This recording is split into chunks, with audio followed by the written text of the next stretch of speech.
Baik. Assalamualaikum warahmatullahi wabarakatuh. Waalaikumsalam. Alhamdulillah wassalatu wassalamu ala rasulillah amma ba'du. Alhamdulillah pada kesempatan kali ini kita lanjutkan kembali pelajaran ilmu nahwu kita. Dan insyaallah pada hari ini kita akan membahas ya maf'ul min ajli dan maf'ul ma'ah, yaitu dua keterangan yang juga wajib mansub ya. Seperti keterangan yang sudah kita pelajari pada pekan-pekan sebelumnya.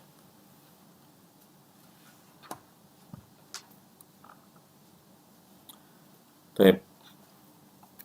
Pada pekan sebelumnya kita sudah belajar bahwa keterangan itu ada yang majrur, ada yang mansub, dan ada yang nggak mesti majrur, mansub, marfu, yaitu tawabi ya. Yang mansub kita review lagi coba apa aja. Keterangan wajib mansub apa aja? Hah? Hal, terus tamis, terus itu mah yang kemarin banget. Hah? Badal matawabi. Sebelumnya apa lagi? Maf'ul mutlak, nama lainnya apa? Masdar ya. Masdar, terus apa lagi?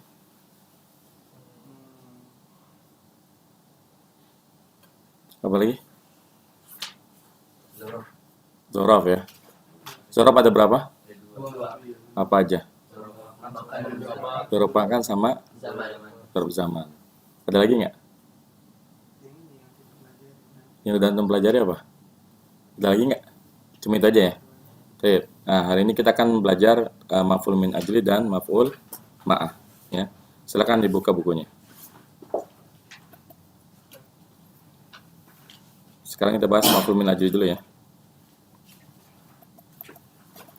Ya. Maf'ul min ajli. Min ajli itu artinya alasan ya. Ajli itu dikarenakan. Min ajli dzalik, oleh karena itu. Jadi kalau orang ngomong min ajli dzalik itu artinya oleh karena itu. Nah, jadi min ajli itu maf'ul min ajli adalah maf'ul yang menjelaskan alasan ya kenapa seseorang melakukan suatu perbuatan ya. Jadi maf'ul min ajli maf'ul yang menjelaskan tujuan atau alasan kenapa seseorang melakukan suatu perbuatan. Ya contohnya kalau kita hanya mengatakan qoma Zaidun ya, Zaid telah berdiri, ini bahasa ini sangat umum ya.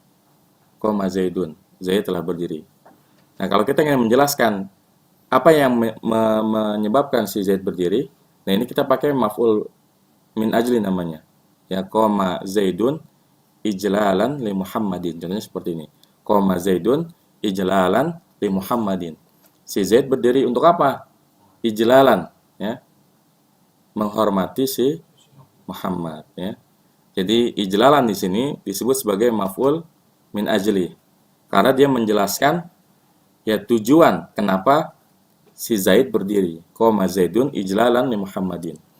Nantinya antum ya ketika baca Quran atau baca kitab atau baca hadis, kalau menemukan yang mansub seperti ini, ya, qoma Zaidun ijlalan li Muhammadin, pasti kan kita harus berpikir bahwa kalau nggak masdar, ya kan, kalau zorof udah nggak mungkin, karena ini tidak ada keterangan waktu atau tempatnya. Kalau nggak masdar, hal, tamyiz, maf'ul min ajli, atau nanti selagi maf'ul ma'. Tinggal kita tinjau aja. Kalau dibilang masdar, nggak mungkin. Kenapa? Fiilnya itu koma, ya, nggak ada kaitannya. Kalau kita bilang hal, apakah ijlalan ini kondisi ketika si berdiri? Enggak kan? Kalau kita bilang tamyiz, apakah yang menjelaskan zat dari si Zaid? Enggak juga. Nah, ternyata ijlalan di sini menjelaskan alasan, sebab atau tujuan kenapa si Zaid berdiri. Ngapain sih si Zaid berdiri? Oh, si Zaid berdiri karena ada Muhammad datang. Qoma Zaidun ijlalan li Muhammadin ya. Si Zaid telah berdiri sebagai bentuk penghormatan untuk si Muhammad. Kemudian contoh yang lain, ya? Nggak bisa. Nggak bisa. Karena kalau li-nya dibuang, jadi apa dia? Jadi mudhaf ilaih kan? Coba artiin dengan konsep mudhaf ilaih. Tambahinnya kan? Apa coba artinya? Qoma Zaidun ijlalan Muhammadin. Coba artiin. Nggak bisa kan? Nah, terkadang memang kita kalau untuk mengetahui apakah suatu kalimat itu cocok kalau diganti jadi mudhaf ilaih atau tidak, lihat dari maknanya. Kan kalau mudah-mudah filah itu takdirnya kalau nggak min, kalau nggak li ya. Ini kan nggak bisa kalau ijlal Muhammadin ya. Jadi qoma Zaidun ijlalan li Muhammadin. Karena ini bukan bukan ya mudah-mudah filah, tapi ijlalan ini terpisah dengan li Muhammadin ya kan. Baik, kemudian contoh yang kedua, zurtuka ibtigha'a ma'rufika ya. Zurtuka ibtigha'a ma'rufika. Aku mengunjungimu, apa tujuannya? Mengharapkan kebaikanmu. Atau misalkan zurtuka ya ibtigha'a fulusika. Saya datang aku mengunjungimu yang ngarepin duit lo gitu ya. Ini datang ke ente yang ngarepin duit ente. Zurtuka ibtigha'a fulusika ya. Jadi pokoknya kalau ada ya maf'ul yang mansub kemudian dia menjelaskan tujuan, alasan atau sebab seseorang melakukan suatu perbuatan, maka itu disebut dengan maf'ul min ajli dan dia wajib mansub ya. Zurtuka ibtigha'a ma'rufika ya. Nah, ini yang harus dicatat di sini adalah apa? Maf'ul min ajli harus menggunakan wazan masdar. Dan nggak boleh kita pakai wazan yang lain. Paham nggak?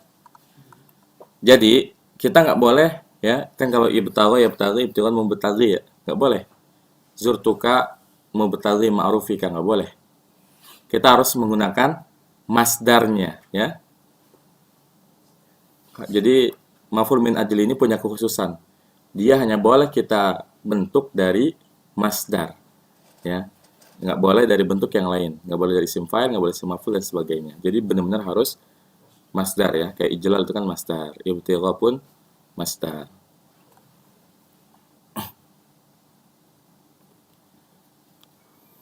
Kemudian maf'ul min ajli harus dari kata yang maknanya berupa perasaan ya, perbuatan hati.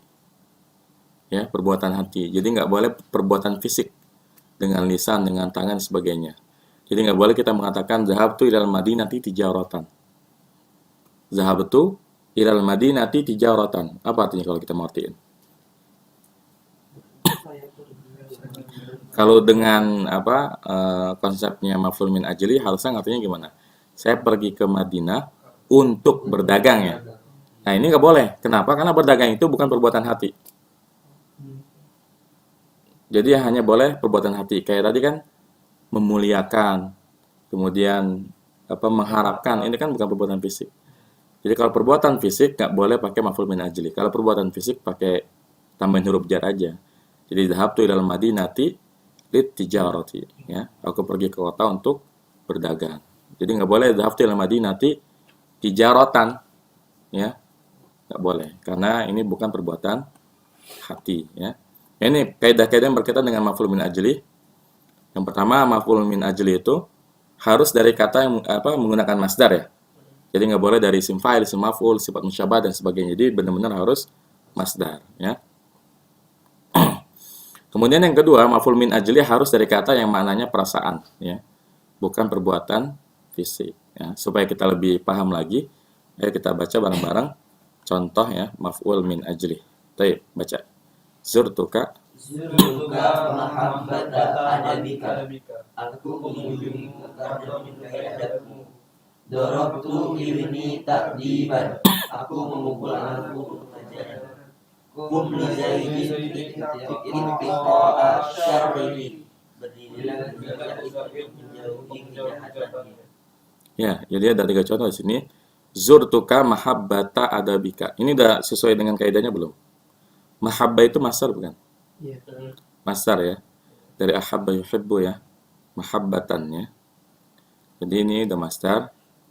Kemudian yang kedua, mahabbah ini perbuatan hati bukan? Iya. Dan ini benar ya. Zurtuka mahabbata adabika. Aku mengunjungi karena menyukai adabmu. Kemudian darabtu ibni ta'diban ya. Aku memukul anakku bukan untuk membuat dia celaka tapi untuk memberikannya pelajaran ya atau adab. Kemudian contoh yang ketiga, kum li Zaidin ittiqa asyarihi. Berdirilah untuk si Zaid untuk menjauhi kejahatannya ya. Ada pertanyaan di 3 contoh ini? Yang kedua, kamu boleh. Hmm? Yang kedua Boleh. memberi pelajaran. Hah? Memberi pelajaran perbuatan hati bukan perbuatan. Takdiban itu kan apa namanya? Perbuatan fisiknya itu apa ya? Pelajaran adab itu kan tidak bisa dijelaskan dengan fisik, tapi dia dengan perasaan kayak gitu.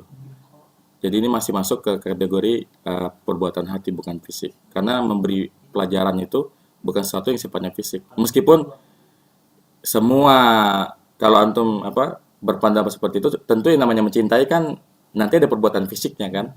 Tapi sumber dari mencintai itu ya dari perasaan. Sebagaimana ketika kita ingin memberi seseorang pelajaran, sumbernya itu adalah hati dulu kan. Meskipun untuk merealisasikannya tentu butuh perbuatan fisik kayak gitu. Jadi sumbernya bukan realisasinya. Kemudian yang ketiga jelas ya. Ya, betul lagi pertanyaannya. Kalau nggak ada lanjut ya. Kita lihat beberapa contoh di Quran. Ini lumayan banyak dan nanti antum akan tergambarkan ya. Maf'ul min ajli itu seperti apa.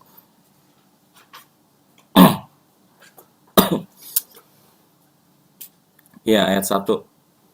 Ya. Wa in nasha' nughriqhum fala sarikha lahum wa lahum yunqadun illa rahmatan minna wa mata'an ila hin. Ini contoh yang mana?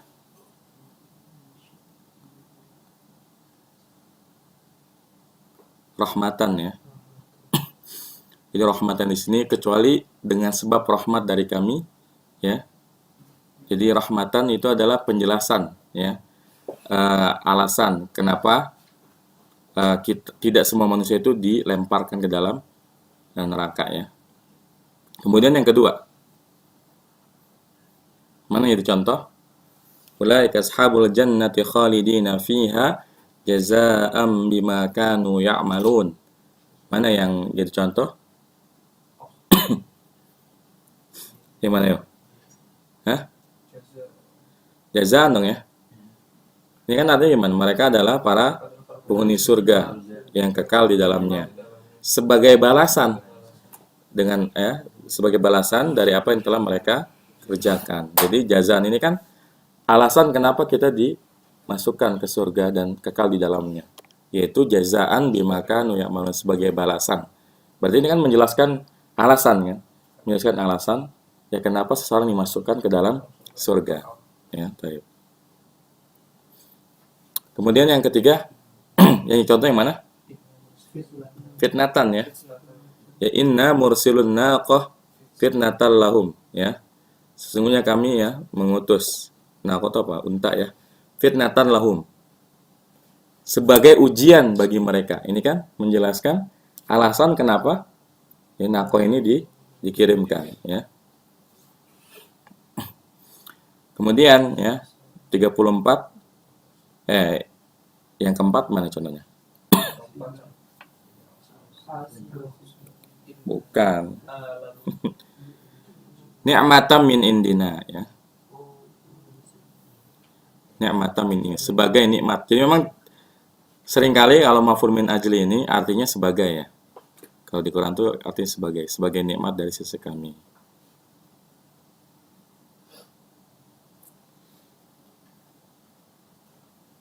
Kemudian yang kelima,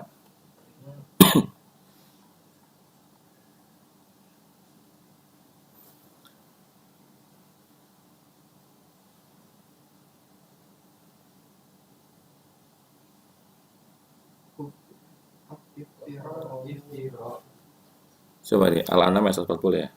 Terjemahnya apa? Al-An'am. Ya, kita memang harus mengetahui artinya dulu. Kalau nggak tahu artinya ya sulit menentukan mana yang menjelaskan tujuannya.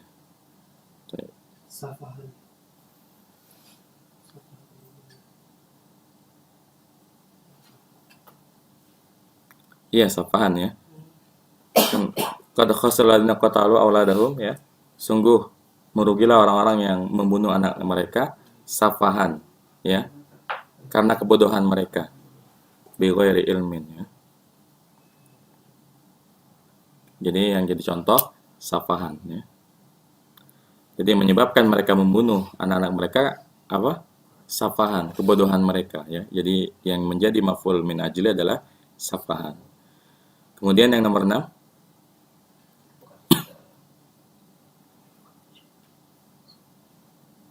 Yang mana? Mau'idatan ya. Wa katabna lahu fil alwahi min kulli syai'in mau'idatan wa tafsila ya. Dan telah kami tuliskan di dalam lauh ya segala sesuatu sebagai bentuk mau'idhah, pelajaran ya. Jadi mau'idhah ini ya maf'ul min ajli. Baik, kemudian yang ketujuh.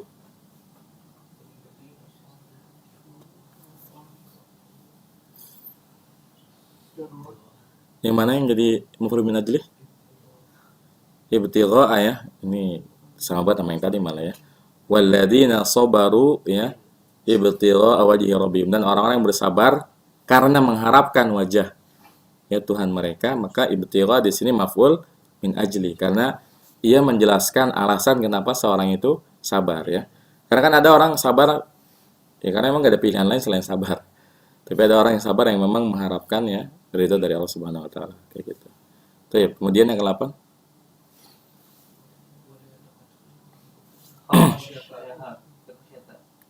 Khasyata imlaq ya, wala taqtulu auladakum khasyata imlaq. Dan janganlah kalian bunuh anak-anak kalian karena takut miskin ya.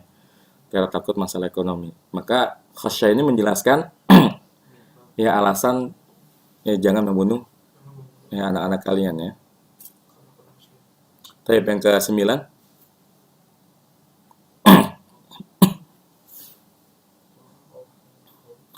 Yang mana khaufan ya. Tatajafa junubuhum 'anil madaji yad'una rabbahum khaufa wa tama'a ya. Ya, apa? Punggung mereka jauh ya dari tempat tidur atau ranjang. Yad'una rabbahum, mereka berdoa kepada Tuhan mereka khaufan ya, karena rasa takut, wa tama'an, dan rasa tamak itu memiliki harapan yang tinggi, tamak sangat ingin ya. Jadi tamak itu kan sebenarnya orang yang memiliki keinginan yang sangat kuat terhadap sesuatu. Ya. Kemudian yang ke-19. 19. 10. Ya, ayat ya, Al-Baqarah 19.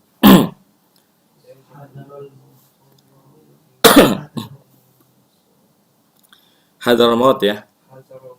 Ya. Ya, mereka menutup telinga mereka dengan jari-jari mereka. Kenapa? Hadaral maut. Karena takut mati. Kemudian yang ke-11 ini dari hadis ya. Man shoma ramadhana imanan wa ihtisaban ghufira lahu ma taqaddama min dzambi. Ya, siapa orang yang berpuasa di bulan Ramadan dikarenakan keimanan dan mengharapkan pahala, ya maka akan diampuni dosa-dosanya yang telah lalu. Maka ini contoh jelas imanan ya. Jadi imanan ini jelas maf'ul min ajli ya. Dan kalau Anda perhatikan lihat semuanya masdar ya. Imanan masdar kan? Ihtisaban masdar. Kemudian tadi dia sebelumnya hadara itu masdar dari hadara ya. Kemudian tadi apa? Khaufan ya, dari khaufa ya, khaufu khaufan. Khasyah itu masdar dari khasyah, yakhsha khasyatan ya. Ibtigha'a masdar dari ibtigha, yabtaghi ibtigha'an. Kemudian tadi mau'idhah ya, ini masdar dari au'adha ya. Au'adha yu'idu mau'idhatan. Kemudian tadi safahan juga masdar ya, dari safiha. Kemudian yang keempat tadi ni'matan ya. Ya dari na'ima.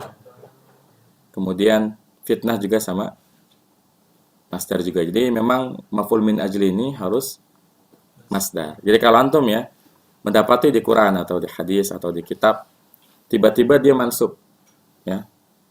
Kemudian bentuknya masdar. Nah, ini patut dicurigai dia maf'ul min ajli.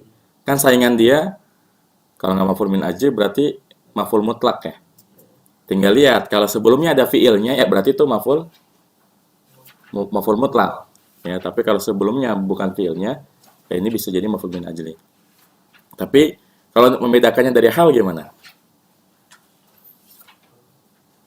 Kan kalau dari membedakan maf'ul min ajli dengan maf'ul mutlak atau masdar itu mudah.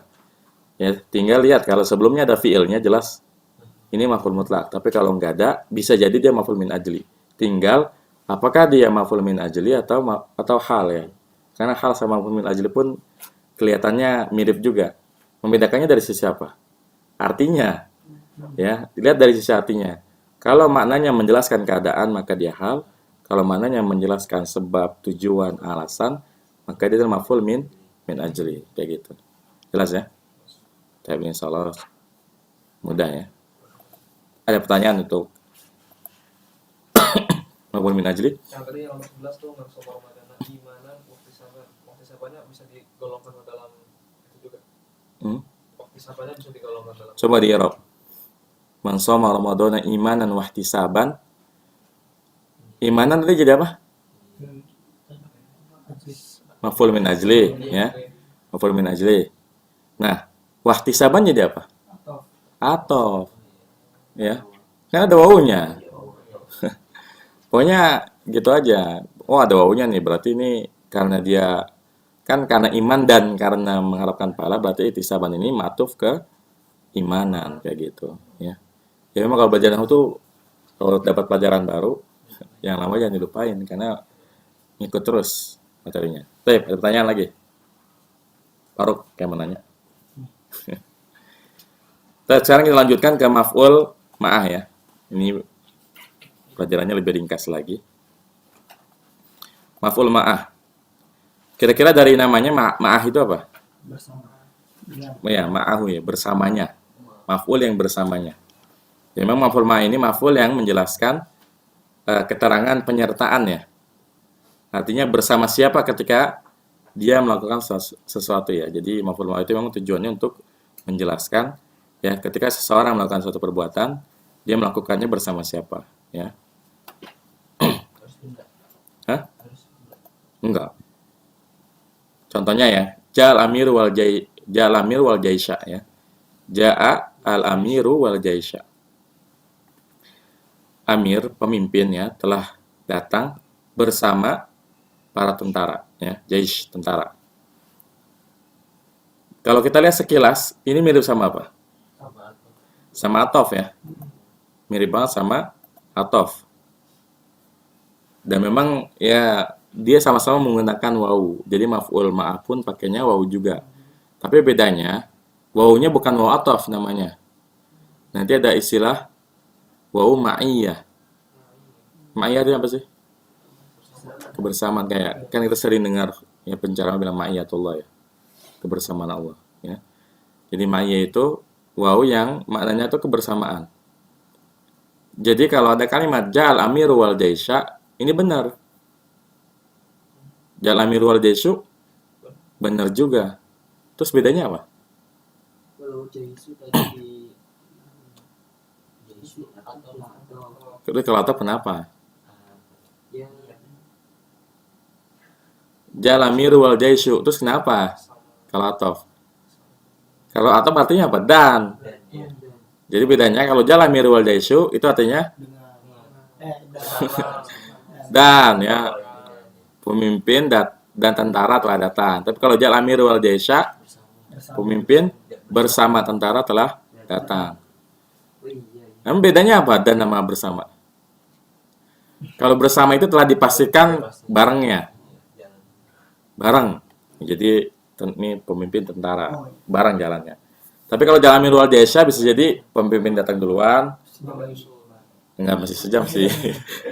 Terus tentara, bisa jadi tentaranya duluan. Habis itu pemimpinnya di belakang. Bisa jadi bareng-bareng jalannya ya.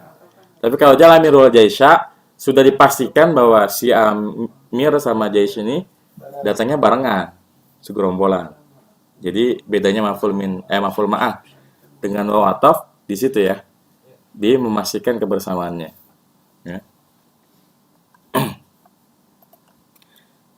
Jadi kalau ada orang yang bikin kalimat ja'al amiru wal jaisha jangan salahin. Karena wawunya bukan wawu ataf, tapi wawu ma'iyah. Kemudian kelebihan maf'ul ma'ah dibandingkan ataf. Kalau ataf ma'tuf itu antara ataf sama ma'tuf itu harus yang siapa ya? Sejenis. Ya. Ya kalau orang sama orang, maksudnya sama-sama yang bisa melakukan hal yang sama. Ya, misalkan si Zaid dan siapa? Zaid dan Fatimah. Ini kan sama-sama bisa jalan. Atau Zaid dan kucingnya. Kucing bisa jalan nggak? Bisa. Jadi nggak boleh dengan benda mati yang nggak bisa jalan. Jadi nggak boleh ja'a Zaidun wa Syajaratun. wa syajaratun. Nggak boleh ja'a Zaidun wa syajaratun. Datang si Zaid dan pohonnya, itu nggak boleh. Tapi kalau maf'ul ma'ah boleh. Contohnya sirtu wan nila. Sirtu wan nila. Ya. Kan sungai Nil mengalir ya. Kalau kita mengalir apa jalan? Jalan. Ya. Ini kedua ya, ini kan memiliki sifat yang berbeda ya. Sungai mengalir, kita berjalan. Jadi kita misalkan berjalan di pinggir sungai Nil. Nah, itu boleh kita katakan sirtu wan nila. Ya, saya berjalan bersama sungai Nil. Maksudnya apa? Maksudnya saya menyusuri tepi sungai Nil ya. Artinya jalannya searah berarti. Ya kan kalau sungai Nil ke utara ya kita jalan ke utara. Itu sirtu wan nila. Kalau atap kayak gini nggak boleh. Ya, jadi kelebihannya maf'ul ma'ah ini, ya dia boleh membandingkan dua hal yang nggak bisa bersatu dari sisi sifatnya ya. Ya kan sungai itu mengalir, kita jalan. Ini kan nggak bisa. Kayak gitu ya. Kemudian contoh lainnya ya, zakartu wal misbaha. Ini kan lucu. Ya. Kan kalau zakartu wal misbahu nggak boleh. Aku mengulang-ulang pelajaran dan lampu, nggak bisa. Tapi kalau zakat wal misbaha, aku mengulang pelajaran bersama lampu. Maksudnya apa? Iya. Belajar Hah? Sebagai penerangan lampu. Iya, dia selama belajar itu lampunya nyala. Ya. Zakartu wal misbaha. Ya, ini kelebihannya maf'ul ma'ah ya. Jadi dia bisa ya wawunya pakai benda yang nggak ada hubungannya. Zakartu wal misbaha ya. Aku belajar bersama lampu. Maksudnya selama belajar ditemenin lampu. Lampunya nyala ya, kayak gitu. Dan memang ini nggak banyak. Bahkan kalau di Quran sekalipun kita lihat itu hanya ada satu ayat yang condong ke maf'ul ma'ah. Tapi kalau kita lihat-lihat ini bukan maf'ul ma'ah. Ya. Tapi ini atop matuf juga, lebih cocok ke atop matuf ya. Contohnya di dalam surat Yunus ya, ayat 71. Ya. Wa ta'alaihim naba Nuh idh qala liqaumihi ya qaumi in kana kabura 'alaikum maqami wa tazkiri bi ayatillah fa 'alallahi tawakkaltu fa ajmi'u amrakum wa syuraka'akum. Maka kumpulkanlah ya urusan kalian dan sekutu kalian. Ini kan kalau kita lihat dari kalimatnya dijadiin atau matuf bisa nggak? Bisa, karena pas banget ini lagi matufnya yang masuk. Ya kan? Fa'ajmi'u amrakum. Berarti kita katakan ini matuf pun bisa ya. Dan kita katakan maf'ul ma'ah bisa juga ya. Jadi kalau kayak gini boleh kita anggap dua. Kalau kita anggap sebagai atau matuf berarti nerjemahinnya maka kumpulkanlah urusan kalian ya dan sekutu-sekutu kalian. Tapi kalau wawunya ma'iyah bersama sekutu-sekutu kalian. Ya.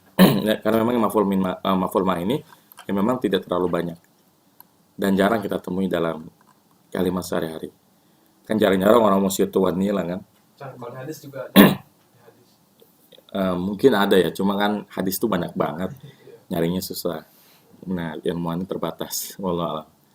Baik. Ada tanya lagi?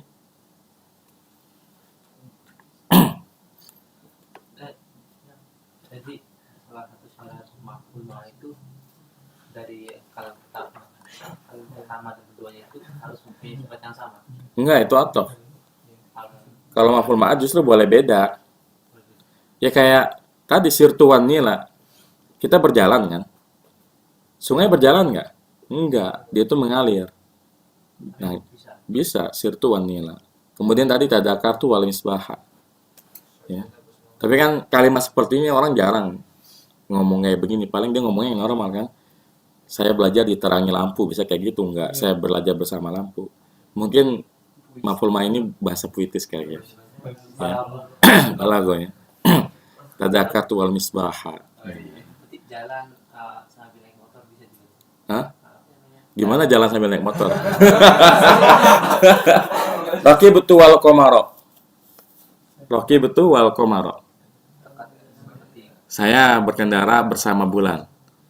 Kan kalau kita naik kendaraan, kalau kita lihat bulan, seakan-akan bulan itu ngikutin kan? Nah, itu boleh pakai waw ma'iyah. Tapi kalau pakai waw atop nggak boleh. Nggak boleh raqibtu wal qamara, wal qamaru. Saya berkendara dan bulan. Memang bulan berkendara juga kan kagak. Ya. Tapi kalau raqibtu wal qamara, ini kan maknanya jadi lebih dalam ya. Jenak malam. Hah? Kayak gitu. Misalkan ya, tafakkartu wal lailata. Masya Allah. Aku bertafakkur bersama malam. Dalam kan? Itu bersama malam. Bukan bersama lain. Baik, ada pertanyaan lagi? Ya kalau nggak ada, nah cuma segini aja nih ya keterangan yang wajib mansub. Ya. Jadi insya Allah mudah nahwu itu ya. Kita udah belajar kalimat inti, ada mubtada khobar, ada fi'il, fa'il, maf'ul bih. Setelah itu kita udah belajar keterangan. Ya, keterangan ada yang majrur, apa tuh? Yang majrur sama mudhaf ilaih. Kemudian keterangan ada yang mansub, apa aja? Coba di review lagi yang mansub apa aja? Masdar. Nama lain masdar apa? Maf'ul mutlaq. Kemudian jorof ya. Jorof apa aja? Jorof zaman, jorof makan. Apa lagi? Hal. Tamis. Maf'ul min ajli. Maf'ul ma'ah. Kemudian tawabi. Apa itu tawabi? Yang i'rabnya enggak mutlak ya. Apa aja? Tawabi. Na'at, atof, taukid, badal. Sebenarnya sampai di sini aja. Ini setengah Al-Quran tuh bisa terjemahin. Karena selebihnya itu ya apa namanya pengembangan dari kalimat ini. Nanti kita akan belajar kan kalau kemarin kita baru belajar mubtada khobar ya. Nanti kita belajar mubtada yang khobarnya mubtada khobar atau mubtada yang khobarnya fi'il fa'il. Kemudian mubtada yang khobarnya jar majrur. Nanti ada juga mubtada yang khobarnya dzaraf. Kemudian kalau kemarin kita belajar mubtada khobar, mubtada dulu baru khobar, nanti ada khobar dulu baru mubtada. Jadi sebenarnya materi dasar tuh sampai di sini selesai insyaallah. Ini tuh udah bekal yang lumayan ya. Nah, materi setelah ini itu udah yang kalimatnya udah kalimat tidak sederhana, kalimat kompleks ya. Nanti ada jumlah ismiyah dengan khobar jumlah ismiyah. Kemudian nanti ada istisna, ada munada. Seperti itu. Hah? Masih kita pemula. Ya, ini masih pemula. Nanti sebenarnya yang seru tuh bukan ini kan sebenarnya belajar teori dengan sedikit contoh kan. Yang seru tuh kalau udah baca kitab ya. Nanti salah setelah ini kita baca kitab. Ya. Mungkin Mukhtasar Jiddan dulu. Mukhtasar Jiddan. Mukhtasar Jiddan itu syarahnya kitab Jurmiyah. Oh. Ya, kan kalau cuma baca Jurmiyah aja kurang seru. Itu kan matannya aja. Iya. Kalau cuma matannya aja, sebenarnya buku ini, ilmu untuk pemula ini memang acuannya itu Jurmiyah. Jadi matannya antum udah baca. Buku yang aneh bikin ini itu acuan utamanya Jurmiyah. Jadi memang semuanya. Nah, kalau Zaid sih buku nahwu apapun memang Zaid yang dipakai. Itu emang orang paling populer di buku nahwu. Aneh beritinya aja. Hah? Aneh beritinya aja. Biar simpel. Ya. Yang paling ribet apa? Baik. PR-nya, nah ini banyak PR-nya nih. So dari udah berapa pertemuan kita nggak ada PR? Baru sekali. Ada kemarin kan ada. Kemarin kan ada. Oh enggak, dikit ternyata cuma satu. Kecewa. Harusnya banyak nih. Kecewa. Satu C dan satu apa tuh? Satu D. Tugas itu dinilai dari kualitasnya kan, bukan kuantitasnya. Mendingan ya banyak benar semua daripada dikit salah semua. Iya. Nah. Ya. Satu C belum kan ya? Antitesis. Hah? Ya. 182 dan 183. Sama 2A dulu deh yang gampang. Catat ya. Nah, nggak pakai ada alasan nggak ada PR, awas aja ya. 1C, 1D dan 2A ya. Astagfirullah. Dan berlebihan malamnya. 1C 1D tuh gampang, cuma benar salah doang, ngasal juga bisa. Benar semua pun insya Allah ada nilainya kan. Salah semua pun insya Allah ada nilainya juga. Bonus. Jadi PR-nya 1C 1D sama 2A ya. Doa yang mau. Baik, cukup sampai di sini. Semoga bermanfaat. Wassalamualaikum warahmatullahi wabarakatuh. Subhanaka wa bihamdika asyhadu an la ilaha illa anta astaghfiruka wa atubu ilaik. Assalamualaikum warahmatullahi wabarakatuh. Jangan tadi tuh nomor kita